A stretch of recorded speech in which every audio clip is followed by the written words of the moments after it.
After college I ended up moving to Boston, not necessarily because I was hoping to find him, but because I had to see for myself if Boston really was better. Plethora held nothing for me anyway, and I wanted to get as far away from my father as I could. Even though he was sick and could no longer hurt my mother, he still somehow made me want to escape the entire state of Maine, so that's exactly what I did. Seeing Atlas in his restaurant for the first time filled me with so many emotions. I didn't know how to process them. I was glad to see that he was okay. I was happy that he looked healthy. But I would be lying if I said I wasn't a little bit heartbroken that he never tried to find me like he promised. I love him. I still do, and I always will. He was a huge wave that left a lot of imprints on my life, and I'll feel the weight of that love until I die. I've accepted that, but things are different now. After today, when he walked out of my office, I thought long and hard about us. I think our lives are where they're supposed to be. I have Ryle. Atlas has his girlfriend. We both have the careers we'd always hoped for. Just because we didn't end up on the same wave, doesn't mean we aren't still a part of the same ocean. Things with Ryle are still fairly new, but I feel that same depth with him that I used to feel with Atlas. He loves me just like Atlas did. And I know if Atlas had a chance to get to know him, he would be able to see that and he'd be happy for me. Sometimes an unexpected wave comes along, sucks you up and refuses to spit you back out. Ryle is my unexpected tidal wave, and right now I'm skimming the beautiful surface. Part 2 Chapter 18 Oh, God. I think I might throw up. Ryle puts his thumb under my chin and tilts my face up to his. He grins at me. You'll be fine. Stop freaking out. I shake my hands out and bounce up and down inside the elevator. I can't help it, I say. Everything you and Alyssa have told me about your mother makes me so nervous. My eyes widen and I bring my hands up to my mouth. Oh, God, Ryle. What if she asks me questions about Jesus? I don't go to church. I mean, I read the Bible when I was younger, but I don't know answers to any Bible trivia questions. He's really laughing now. He pulls me to him and kisses the side of my head. She won't talk about Jesus. She already loves you, based on what I've told her.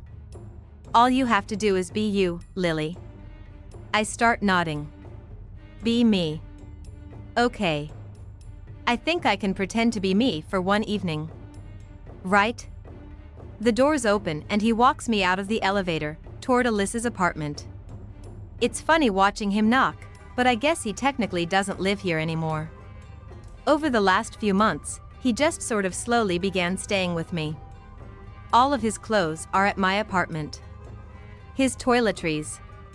Last week he even hung that ridiculous blurry photograph of me up in our bedroom, and it really felt official after that. Does she know we live together? I ask him. Is she okay with that? I mean, we aren't married. She goes to church every Sunday. Oh, no, Ryle. What if your mother thinks I'm a blasphemous whore? Ryle nudges his head toward the apartment door and I spin around to see his mother standing in the doorway, a layer of shock on her face. Mother, Ryle says. Meet Lily. My blasphemous whore.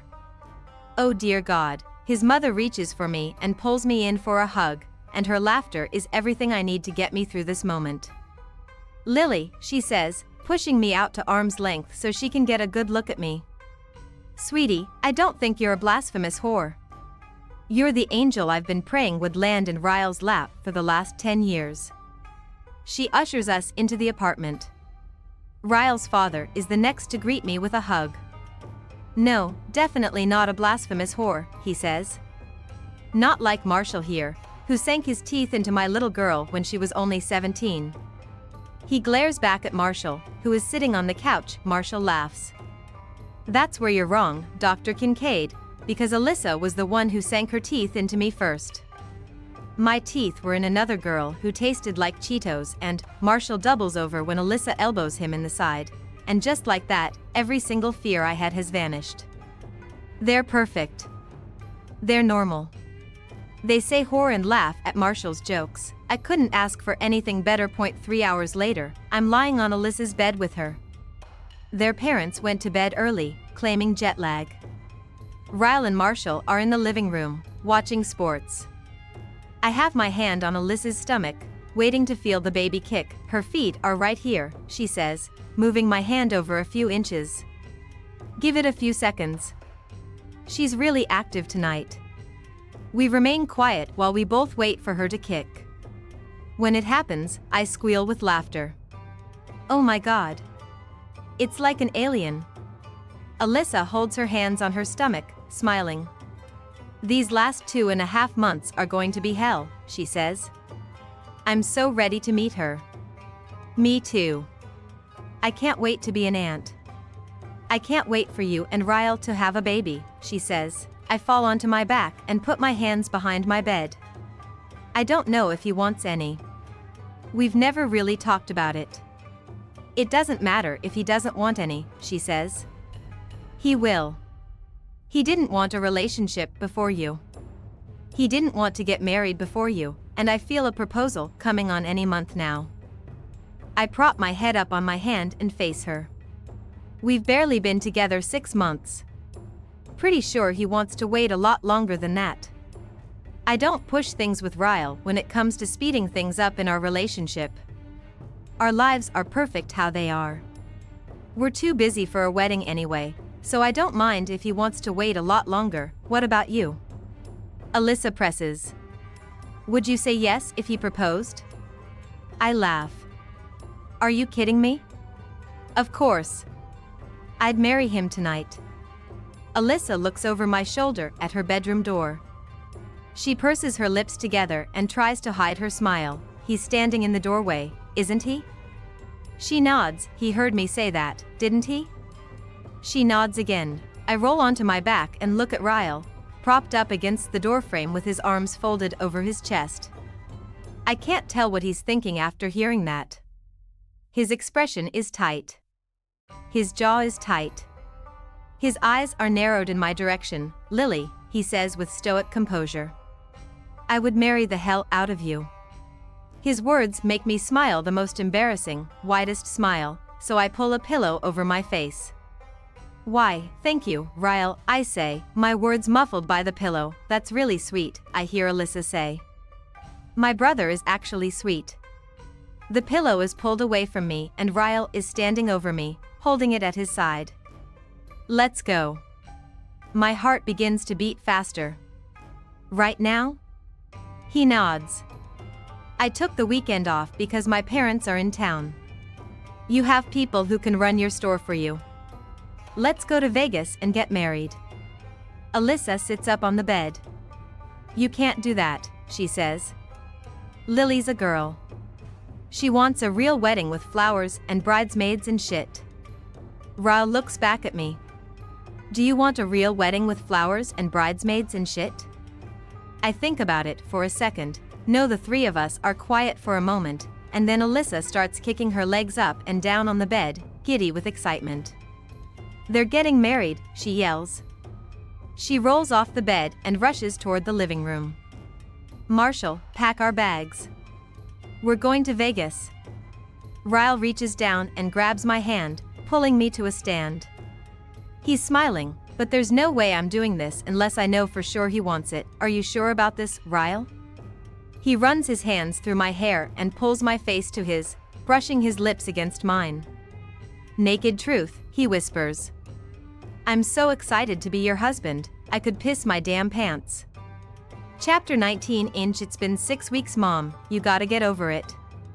My mother sighs into the phone. You're my only daughter. I can't help it if I've been dreaming about your wedding your whole life. She still hasn't forgiven me, even though she was there. We called her right before Alyssa booked our flights.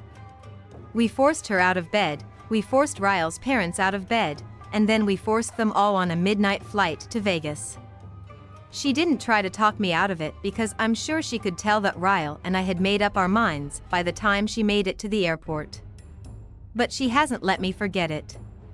She's been dreaming of a huge wedding and dress shopping and cake tasting since the day I was born. I kick my feet up on the couch. how about I make it up to you? I say to her. What if, whenever we decide to have a baby, I promise to do it the natural way and not buy one in Vegas? My mom laughs. Then she sighs. As long as you give me grandchildren someday, I guess I can get over it. Ryle and I talked about kids on the flight to Vegas.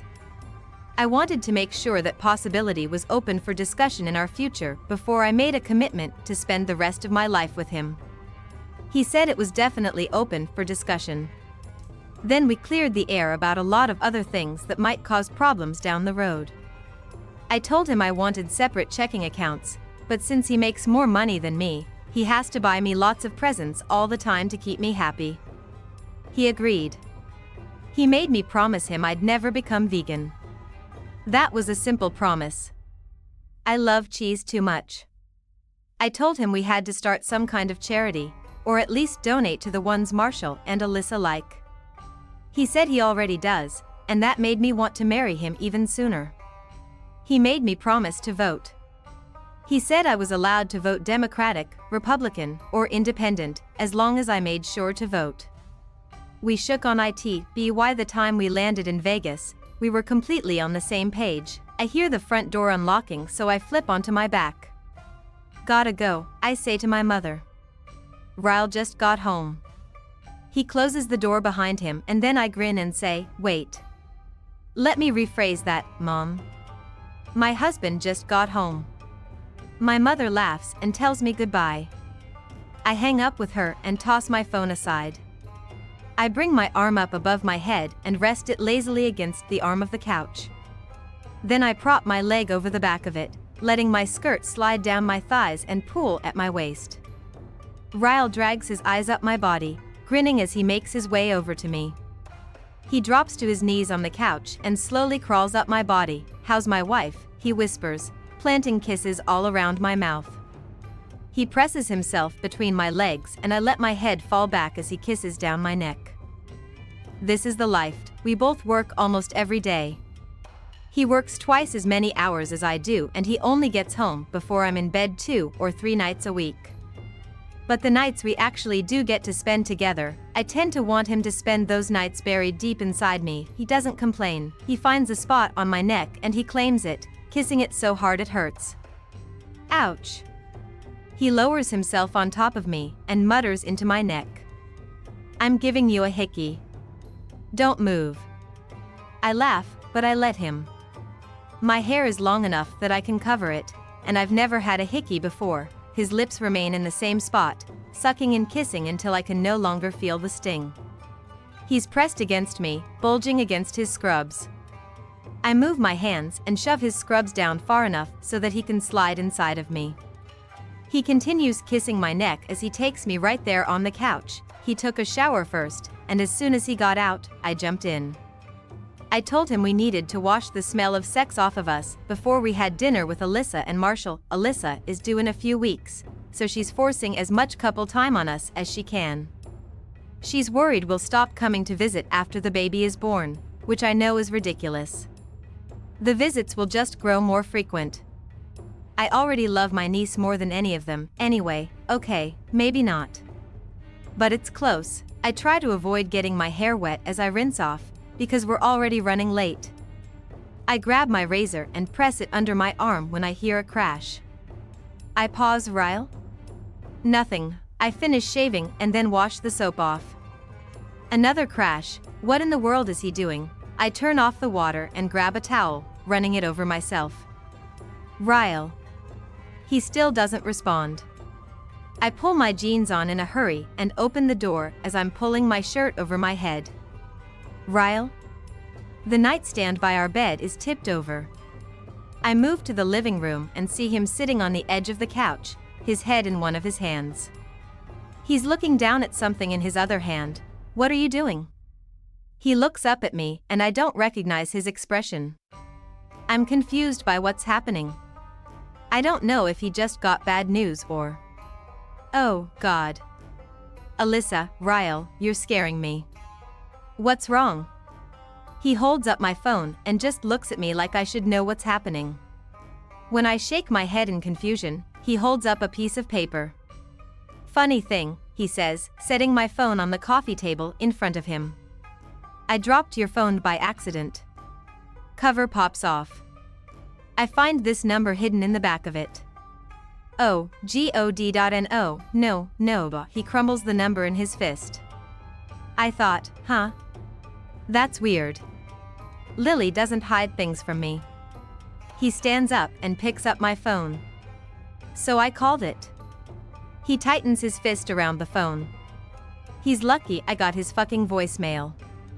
He chunks my phone clear across the room and it crashes against the wall, shattering to the floor. There's a 3-second pause where I think this could go one of two ways. He's going to leave me. He's going to hurt me. He runs a hand through his hair and walks straight for the door. He leaves Ryle. I yell, why did I never throw that number away? I open the door and run after him. He's taking the stairs 2 at a time, and I finally reach him when he's at the landing of the 2nd floor. I shove myself in front of him and grab his shirt in my fists. Ryle, please. Let me explain. He grabs my wrists and pushes me away from him. Be still. I feel his hands on me. Gentle. Steady, tears are flowing and for some reason, they sting. Lily, be still. Please. His voice is soothing. My head hurts. Ryle? I try to open my eyes, but the light is too bright. I can feel a sting at the corner of my eye and I wince. I try to sit up, but I feel his hand press down on my shoulder. You have to be still until I'm finished, Lily. I open my eyes again and look up at the ceiling. It's our bedroom ceiling. Finished with what? My mouth hurts when I speak, so I bring my hand up and cover it. You fell down the stairs, he says. You're hurt. My eyes meet his. There's concern in them, but also hurt. Anger. He's feeling everything right now, and the only thing I feel is confused. I close my eyes again and try to remember why he's angry. Why he's hurt. My phone. Atlas's number, the stairwell. I grabbed his shirt, he pushed me away. You fell down the stairs. But I didn't fall. He pushed me. Again, that's twice. You pushed me, Ryle. I can feel my whole body start to shake with the sobs. I have no idea how bad I'm hurt, but I don't even care. No physical pain could even compare to what my heart is feeling in this moment. I start to slap at his hands, wanting him away from me. I feel him lift off the bed as I curl up into a ball. I wait for him to try and soothe it out like he did the last time he hurt me, but it never comes. I hear him walking around our bedroom. I don't know what he's doing. I'm still crying when he kneels down in front of me. You might have a concussion, he says, matter of fact. You have a small cut on your lip.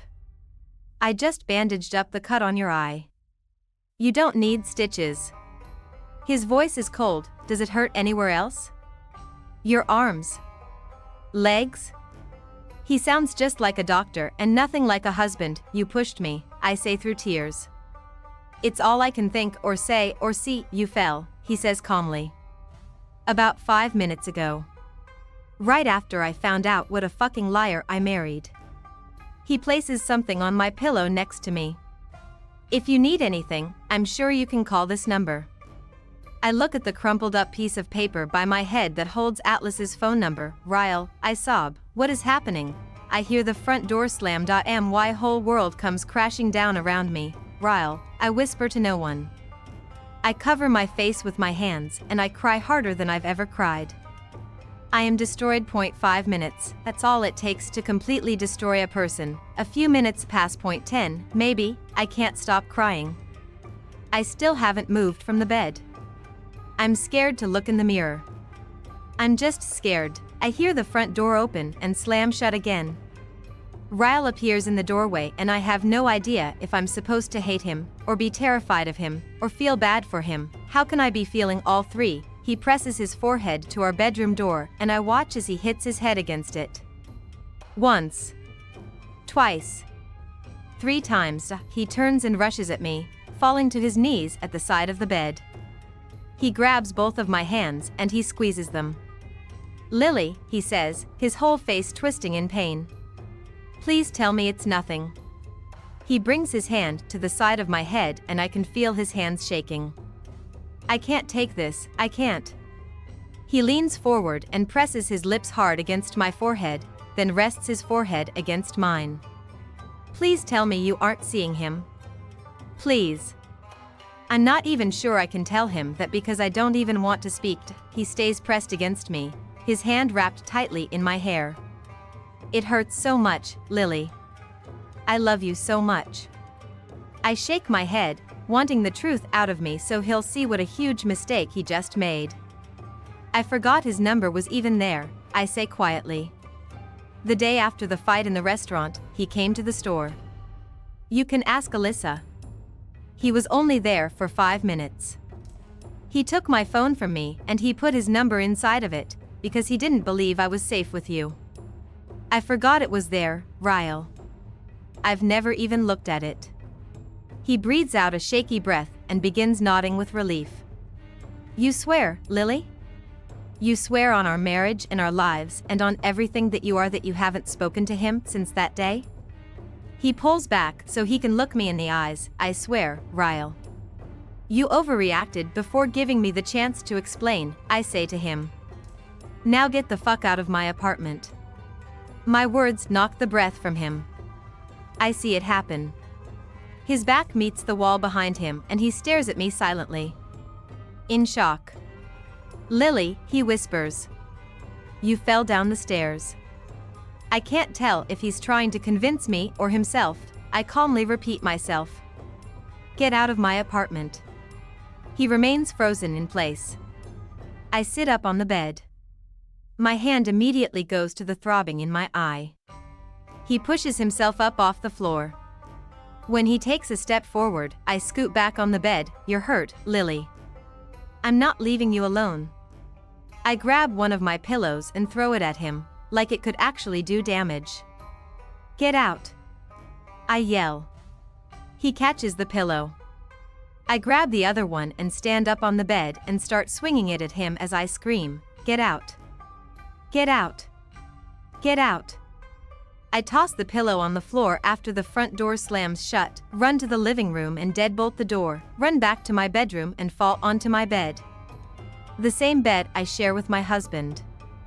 The same bed he makes love to me on. The same bed he lays me on when it's time for him to clean up his messes. Chapter 20. I tried salvaging my phone before I fell asleep last night, but it was no use. It was in 2 completely separate pieces. I set my alarm so I could get up early and stop and get a new one on my way into work today. My face doesn't look as bad as I feared it would. Of course, it's not something I could hide from Alyssa, but I'm not even going to try and do that. I part my hair to the side to cover up most of the bandage Ryle had placed over my eye. The only thing visible from last night is the cut on my lip and the hickey he gave me on my neck. Fucking irony at its best. I grab my purse and open the front door. I stop short when I see the lump at my feet. It moves several seconds before I realize that lump is actually Ryle. He slept out here. He pulls himself to his feet as soon as he realizes I've opened the door. He's in front of me, pleading eyes, gentle hands on my cheeks. Lips on my mouth. I'm sorry, I'm sorry, I'm sorry. I pull back and scroll my eyes over him. He slept out here. I step out of my apartment and pull my door shut. I calmly walk past him and down the stairs. He follows me the entire way to my car, begging me to talk to him. I don't. I leave. It's an hour later when I have a new phone in my hands. I'm sitting in my car at the cell phone store when I turn it on. I watch the screen as 17 messages appear. All from Alyssa. I guess it would make sense that Ryle didn't call me all night, since he knew what kind of shape my phone was in. I start to open a text message when my phone begins ringing. It's Alyssa. Hello? She sighs heavily, and then, Lily. What in the hell is going on? Oh my God, you can't do this to me. I'm pregnant. I start my car and set the phone to Bluetooth while I drive toward the store. Alyssa is off today.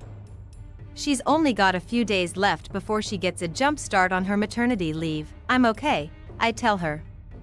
Ryle is okay. We got into a fight. I'm sorry I couldn't call you. He broke my phone. She's quiet for a moment, and then, he did? Are you okay? Where are you? I'm fine. Heading to work now. Good, I'm almost there myself. I start to protest, but she hangs up before I have the chance. By the time I make it to the store, she's already there, open the front door, ready to field questions and defend my reasons for kicking her brother out of my apartment. But I stop short when I see the two of them standing at the counter.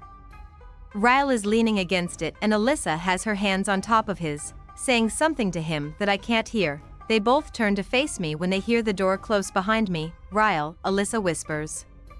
What did you do to her? She walks around the counter and pulls me in for a hug. Oh, Lily, she says, running her hand down my back. She pulls back with tears in her eyes, and her reaction confuses me. She obviously knows Ryle is responsible, but if that's the case, it seems she would be attacking him, or at least yelling. She turns back to Ryle and he's looking up at me apologetically. Longingly. Like he wants to reach out and hug me, but he's scared to death to touch me. He should be. You need to tell her, Alyssa says to Ryle. He instantly drops his head in his hands. Tell her, Alyssa says, her voice angrier now. She has the right to know, Ryle. She's your wife. If you don't tell her, I will. Ryle's shoulders roll forward and his head is fully pressed against the counter now. Whatever it is Alyssa wants him to tell me has him so agonized, he can't even look at me. I clench my stomach, feeling the angst deeper than my soul. Alyssa spins toward me and puts her hands on my shoulders. Hear him out, she begs. I'm not asking you to forgive him, because I have no idea what happened last night. But just please, as my sister-in-law and my best friend, give my brother a chance to talk to you. Alyssa said she'd watch the store for the next hour until another employee comes in for their shift. I was still so upset with Ryle, I didn't want him in the same car with me. He said he'd send for an Uber and meet me at my apartment, and why entire drive home I agonized over what he could possibly need to tell me that Alyssa already knows. So many things went through my head. Is he dying? Has he been cheating on me? Did he lose his job? She didn't seem to know the details of what happened between us last night, so I have no idea how this relates to that. Ryle finally walks through my front door 10 minutes after me. I'm sitting on the couch, nervously picking at my nails, stand up and start to pace as he slowly walks to the chair and takes a seat. He leans forward, clasping his hands in front of him. Please sit down, Lily. He says it pleadingly, like he can't take seeing me worry. I return to my seat on the couch, but I scoot to the arm, pull my feet up, and bring my hands to my mouth. Are you dying? His eyes stretch wide, and he immediately shakes his head. No. No. It's nothing like that. Then what is it? I just want him to spit it out. My hands are starting to shake. He sees how much he's freaking me out, so he leans forward and pulls my hands from my face, holding them in his. Part of me doesn't want him touching me after what he did last night, but a piece of me needs the reassurance from him. The anticipation of what I'm about to find out is making me nauseous. No one is dying. I'm not cheating on you. What I'm about to tell you isn't going to hurt you, okay? It's all in the past. But Alyssa thinks you need to know. And also do I. I nod and he releases my hands. He's the one up and pacing now, back and forth behind the coffee table. It's as if he's having to work up the courage to find his own words, and that's making me even more nervous. He sits in the chair again. Lily? Do you remember the night we met? I nod. You remember when I walked out onto the roof? How angry I was. I nod again. He was kicking the chair. It was before he knew marine-grade polymer was virtually indestructible. Do you remember my naked truth? What I told you about that night and what caused me to be so angry? I lean my head down and think back to that night and to all the truths he told me. He said marriage repulsed him. He was only into one-night stands. He never wanted to have kids. He was mad about a patient he'd lost that night. I start nodding. The little boy, I said. That's why you were mad, because a little boy died and it upset you. He blows out a quick breath of relief. Yes. That's why I was mad. He stands up again and it's like I see his entire soul crumble. He presses his palms against his eyes and fights back tears. When I told you about what happened to him, do you remember what you said to me? I feel like I'm about to cry and I don't even know why yet. Yes. I told you I couldn't imagine what something like that will do to that little boy's brother. The one who accidentally shot him. My lips start to tremble. And that's when you said, it'll destroy him for life, that's what it'll do. Oh, God, where is he going with this? Ryle walks over and drops down to his knees in front of me. Lily, he says. I knew it would destroy him. I knew exactly what that little boy was feeling, because that's what happened to me. To Alyssa's and my older brother, I can't hold in the tears. I just start crying, and he wraps his arms tightly around my waist and lays his head on my lap. I shot him, Lily. My best friend. My big brother. I was only 6 years old. I didn't even know I was holding a real gun. His whole body begins to shake and he grips me even tighter. I press a kiss into his hair because it feels like he's on the verge of a breakdown. Just like that night on the roof. And while I'm still so angry at him, I also still love him, and it absolutely kills me to find this out about him. About Alyssa. We sit quietly for a long time, his head on my lap, his arms around my waist, my lips in his hair. She was only 5 when it happened. Emerson was 7. We were in the garage, so no one heard our screams for a long time. And I just sat there, and he pulls away from my lap and stands up, facing the other direction. After a long stretch of silence, he sits down on the couch and leans forward. I was trying to. Ryle's face contorts in pain and he lowers his head, covering it with his hands, shaking it back and forth. I was trying to put everything back inside his head. I thought I could fix him, Lily. My hand flies up to my mouth. I gasp so loudly, there's no way to hide it. I have to stand up so I can catch a breath. It doesn't help. I still can't breathe. Ryle walks over to me, taking my hands and pulling me to him. We hug each other for a solid minute when he says, I would never tell you this because I want it to excuse my behavior. He pulls back and looks me firmly in the eyes. You have to believe that. Alyssa wanted me to tell you all of this because since that happened, there are things I can't control. I get angry. I black out. I've been in therapy since I was 6 years old. But it is not my excuse. It is my reality. He wipes away my tears, cradling my head against his shoulder. When you ran after me last night, I swear I had no intention of hurting you. I was upset and angry. And sometimes when I feel that much emotion, something inside of me just snaps. I don't remember the moment I pushed you. But I know I did. I did. All I was thinking when you were running after me was how I needed to get away from you. I wanted you out of my way. I didn't process that there were stairs around us. I didn't process my strength compared to yours. I fucked up, Lily. I fucked up. He lowers his mouth to my ear. His voice cracks when he says, You are my wife. I'm supposed to be the one who protects you from the monsters. I'm not supposed to be one. He holds me with so much desperation, he begins to shake. I have never, in all my life, felt so much pain radiating from one human. It breaks me. It rips me apart from the inside out. All my heart wants to do is wrap tightly around his, but even with everything he just told me, I'm still fighting my own forgiveness. I swore I wouldn't let it happen again.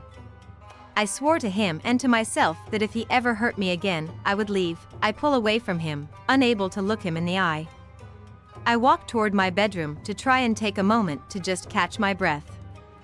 I close my bathroom door behind me and grip the sink, but I can't even stand up. I end up sliding to the floor in a heap of tears. This isn't how this was supposed to be. My whole life, I knew exactly what I'd do if a man ever treated me the way my father treated my mother. It was simple. I would leave and it would never happen again, but I didn't leave.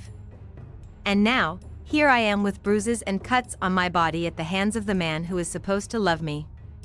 At the hands of my own husband, and still, I'm trying to justify what happened. It was an accident.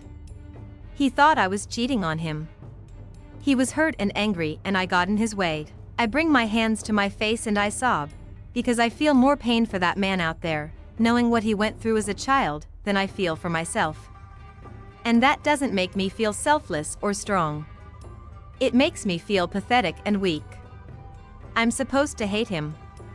I'm supposed to be the woman my mother was never strong enough to be, but if I'm emulating my mother's behavior, then that would mean Ryle is emulating my father's behavior. But he isn't. I have to stop comparing us to them. We're our own individuals in an entirely different situation. My father never had an excuse for his anger, nor was he immediately apologetic. The way he treated my mother was much worse than what's happened between Ryle and me. Ryle just opened up to me in a way that he's probably never opened up to anyone. He's struggling to be a better person for me. Yes, he screwed up last night. But he's here and he's trying to make me understand his past and why he reacted the way he did. Humans aren't perfect and I can't let the only example I've ever witnessed of marriage weigh in on my own marriage, wipe my eyes and pull myself up. When I look in the mirror, I don't see my mother. I just see me. I see a girl who loves her husband and wants more than anything to be able to help him. I know Ryle and I are strong enough to move past this. Our love is strong enough to get us through this. I walk out of the bathroom and back into the living room. Ryle stands up and faces me, his face full of fear. He's scared I'm not going to forgive him, and I'm not sure that I do forgive him. But an act doesn't have to be forgiven in order to learn from it. I walk over to him and I grab both of his hands in mine. I speak to him with nothing but naked truth. Remember what you said to me on the roof that night? You said, there is no such thing as bad people. We're all just people who sometimes do bad things. He nods and squeezes my hands. You aren't a bad person, Ryle. I know that. You can still protect me. When you're upset, just walk away. And I'll walk away. We'll leave the situation until you're calm enough to talk about it, okay? You are not a monster, Ryle. You're only human. And as humans, we can't expect to shoulder all of our pain. Sometimes we have to share it with the people who love us so we don't come crashing down from the weight of it all. But I can't help you unless I know you need it. Ask me for help. We'll get through this, I know we can. He exhales what feels like every breath he's been holding in since last night. He wraps his arms tightly around me and buries his face in my hair. Help me, Lily, he whispers. I need you to help me.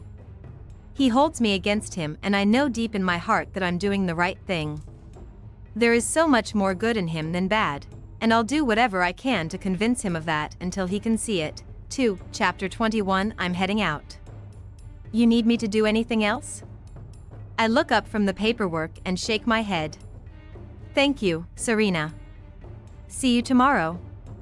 She nods and walks away, leaving the door to my office open. Alyssa's last day was 2 weeks ago. She's due any day now. I have 2 other full-time employees, Serena and Lucy. Yes. That Lucy, she's been married for a couple of months now and came in looking for a job 2 weeks ago. It's actually worked out pretty well.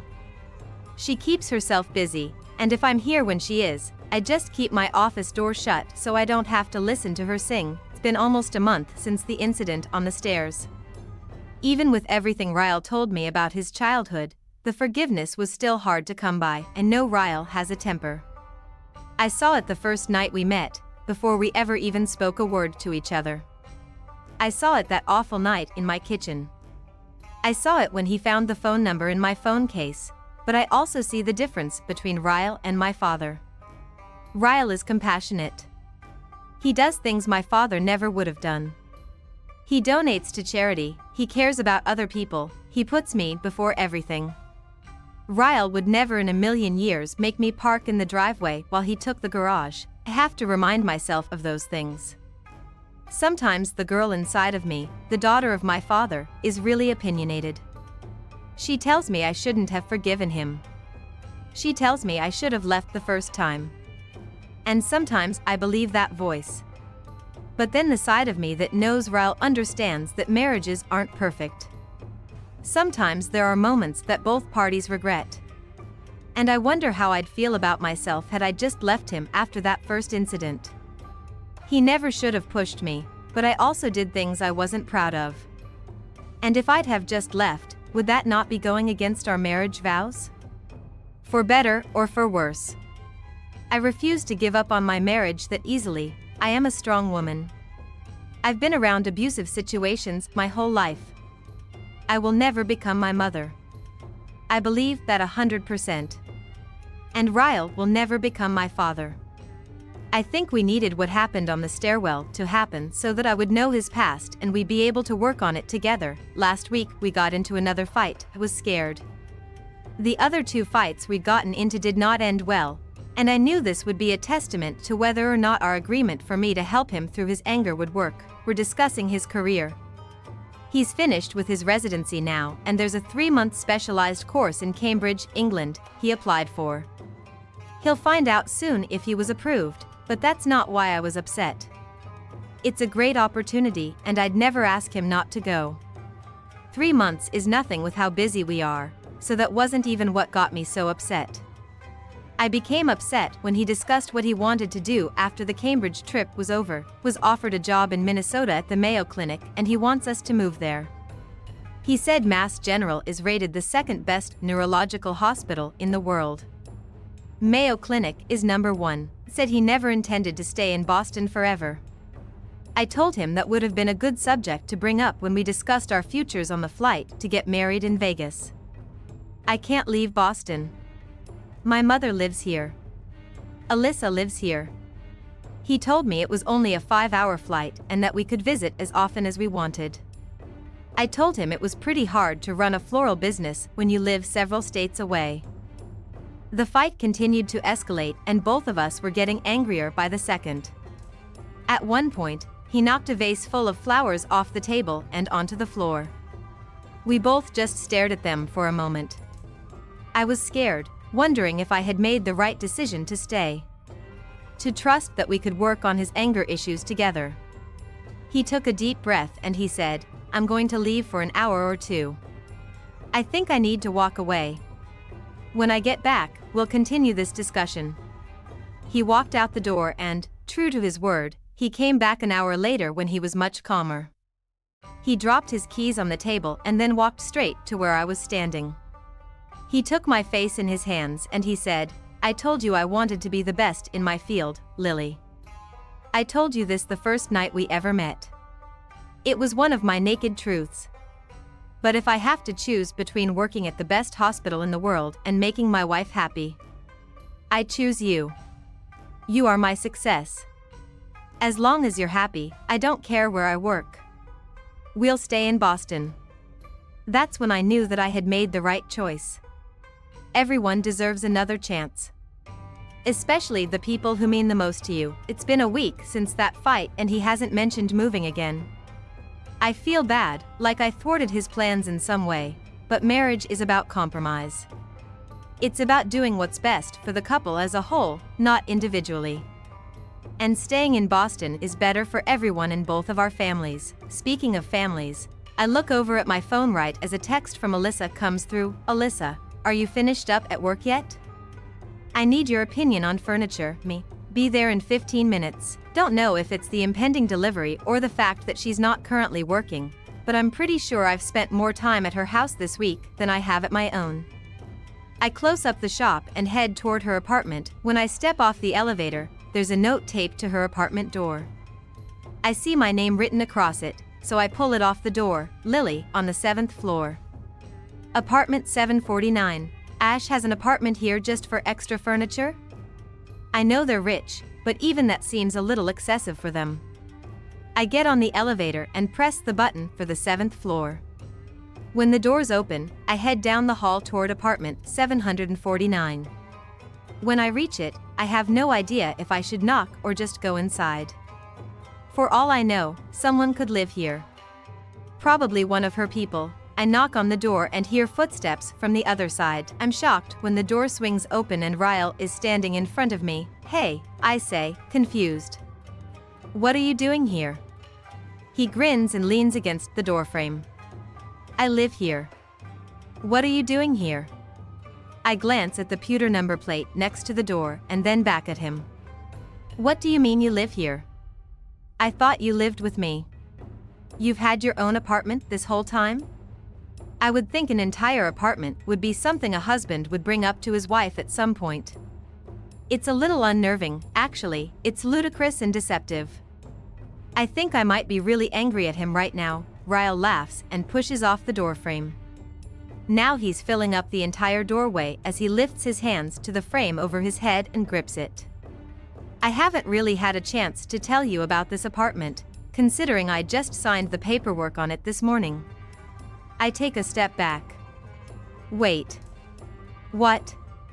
He reaches for my hand and pulls me inside the apartment. "Welcome home, Lily." I pause in the foyer. "Yes." I said foyer. "There is a foyer. You bought an apartment?" He nods slowly, gauging my reaction. "You bought an apartment," I repeat. He's still nodding. "I did." "Is that okay?" I figured since we live together now we could use the extra room. I spin in a slow circle. When my eyes land on the kitchen, I pause. It's not as big as Alyssa's kitchen, but it's just as white and almost as beautiful. There's a wine cooler and a dishwasher, two things my own apartment doesn't have. I walk into the kitchen and look around, scared to touch anything. Is this really my kitchen? This can't be my kitchen. I look in the living room at the cathedral ceilings and the huge windows overlooking Boston Harbor. "Lily," he says from behind me. "You aren't mad, are you?" I spin and face him, realizing that he's been waiting on me to react for the past several minutes. But I'm completely speechless. I shake my head and bring my hand up to cover my mouth. "I don't think so," I whisper. He walks up to me and takes my hands in his, pulling them up between us. "You don't think so?" He looks worried and confused. "Please give me a naked truth, because I'm starting to think maybe I shouldn't have done this as a surprise." I look down at the hardwood floor. It's real hardwood. It's not laminate. "Okay," I say, looking back up at him. "I think it's crazy that you just went and bought an apartment without me. I feel like that's something we should have done together." He's nodding and it looks like he's about to spit out an apology, but I'm not finished. But my naked truth is that it's perfect. I don't even know what to say, Ryle. Everything is so clean. I'm scared to move. I might get something dirty. He blows out a rush of air and pulls me to him. "You can get it dirty, babe. It's yours. You can get it as dirty as you want." He kisses the side of my head and I don't even say thank you yet. It seems like such a small response to such a huge gesture. "When do we move in?" He shrugs. "Tomorrow? I have the day off. It's not like we have a whole lot of stuff. We can spend the next few weeks buying new furniture." I nod, trying to run through tomorrow's schedule in my head. I already knew Ryle was off tomorrow, so I didn't have anything planned. Suddenly feel the need to sit down. There aren't any chairs, but luckily, the floor is clean. I need to sit down. Ryle helps me to the floor and then he lowers himself in front of me, still holding my hands. "Does Alyssa know?" I ask him. He smiles and nods his head. "She's so excited, Lily. I've been thinking about getting an apartment here for a while now. After we decided to stay in Boston for good, I just went ahead with it to surprise you. She helped, but I was starting to worry she'd tell you before I had the chance. I just can't wrap my head around this. I live here. Me and Alyssa get to be neighbors now?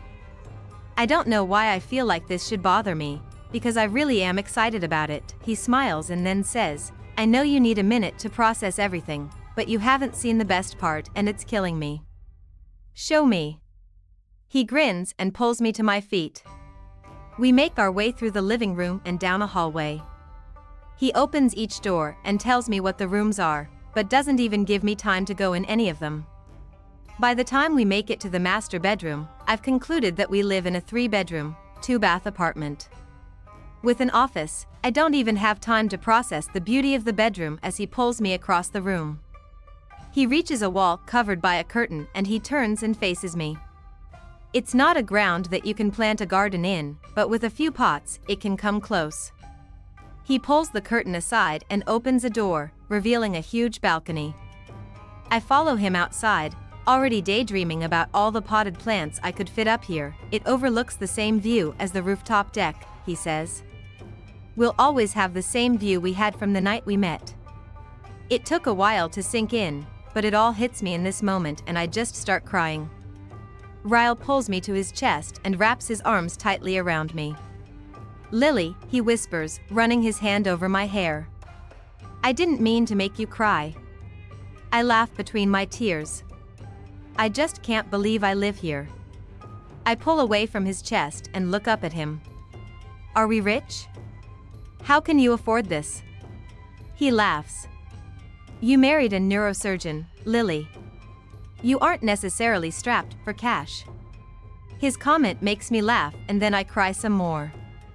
And then we have our very first visitor because someone begins pounding on the door. Alyssa, he says.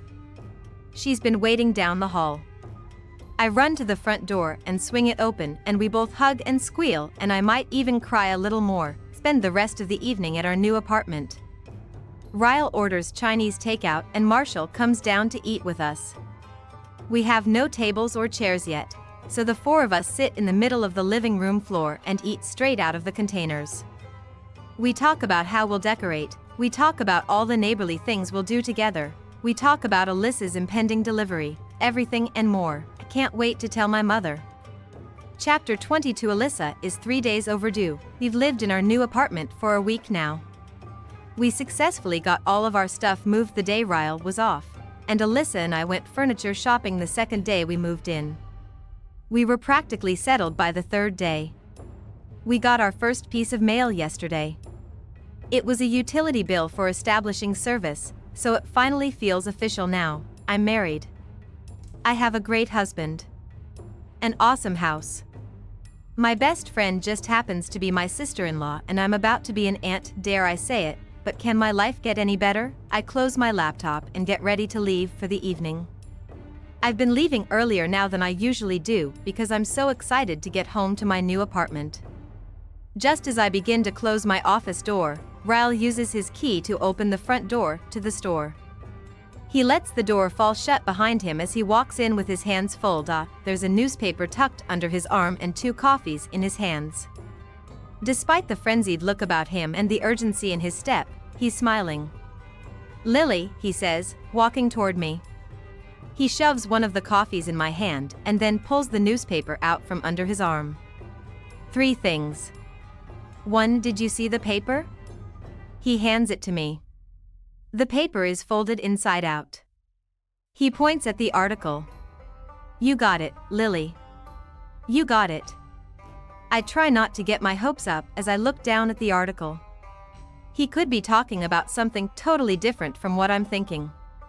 Once I read the headline, I realize he's talking about exactly what I was thinking. I got it. I'd been notified that my business was nominated for an award for Best of Boston. It's a People's Choice Awards the newspaper holds annually, and Lily Bloom's was nominated under the Best New Businesses in Boston category. The criteria are for businesses that have been open less than 2 years. I had a suspicion I might have been chosen when a reporter for the paper called me last week and asked me a series of questions. The title reads Best New Businesses in Boston. Votes are in for your top 10. I smile and almost spill my coffee when Ryle pulls me in, picks me up, and spins me around. Said he had 3 pieces of news, and if he started with that one, I have no idea what the other 2 could be. What's the second thing? He sets me back down on my feet and says, I started with the best one. I was too excited. He takes a sip of his coffee and then says, I got selected for the training at Cambridge. My face is taken over by a huge smile. You did? He nods and then he hugs me and spins me around again. I'm so proud of you, I say, kissing him. We're both so successful, it's sickening.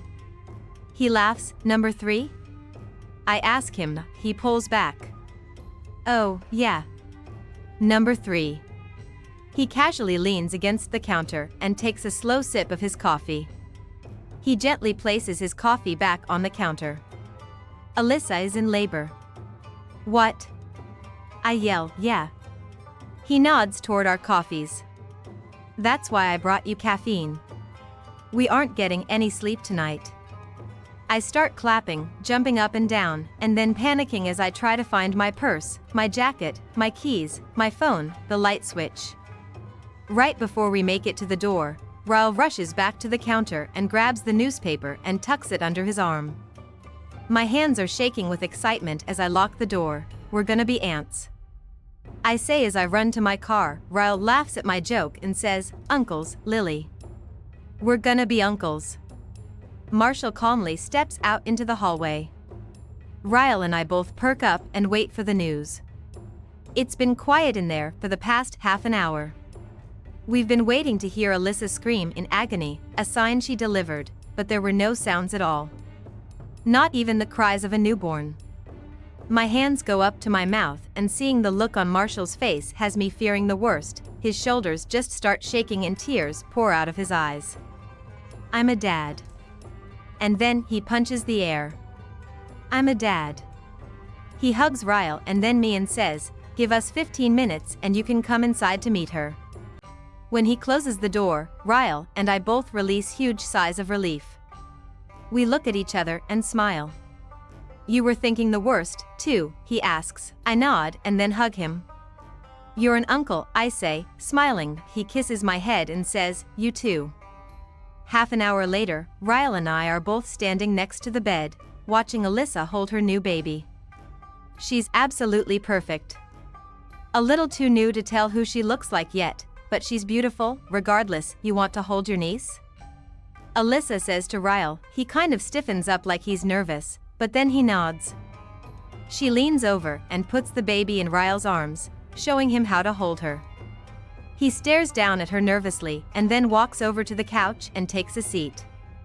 Have you guys decided on a name yet? He asks. Yes, Alyssa says. Ryle and I both look at Alyssa and she smiles, teary-eyed. We wanted to name her after someone Marshall and I both think the world of. So we added an E to your name. We're calling her Riley.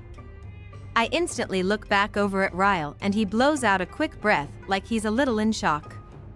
He looks back down at Riley and just starts smiling. Wow, he whispers. I don't know what to say. I squeeze Alyssa's hand and then walk over and take a seat next to Ryle.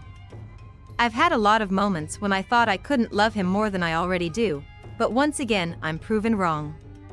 Seeing the way he looks at his new baby niece makes my heart expand. Marshall sits down on the bed next to Alyssa. Did you guys hear how quiet Issa was through the whole thing? Not a single peep. She didn't even take drugs. He puts his arm around her and lies down next to her on the bed. I feel like I'm in that movie Hancock with Will Smith and I'm about to find out I'm married to a superhero. Ryle laughs. She's kicked my ass a time or two growing up. I wouldn't be surprised. No cussing around Riley, Marshall says. Ass, Ryle whispers to her. We both laugh and then he asks me if I want to hold her. I make like I have grabby hands because waiting for my turn has been killing me. I pull her into my arms and am shocked by how much love I have for her already. When are Mom and Dad coming in? Ryle asks Alyssa. They'll be here by lunch tomorrow. I should probably get some sleep then. Just got off a long shift. He looks back at me. You coming with? I shake my head. I want to hang out for a little while longer. Just take my car and I'll catch a cab home. He kisses me on the side of my head and then rests his head against mine as we both look down at Riley. I think we should make one of these, he says. I glance up at him, not sure if I heard him correctly. He winks. If I'm asleep when you get home later, wake me up. We'll start on it tonight. He tells Marshall and Alyssa goodbye and Marshall walks him out. I glance over at Alyssa and she's smiling. I told you he'd want babies with you.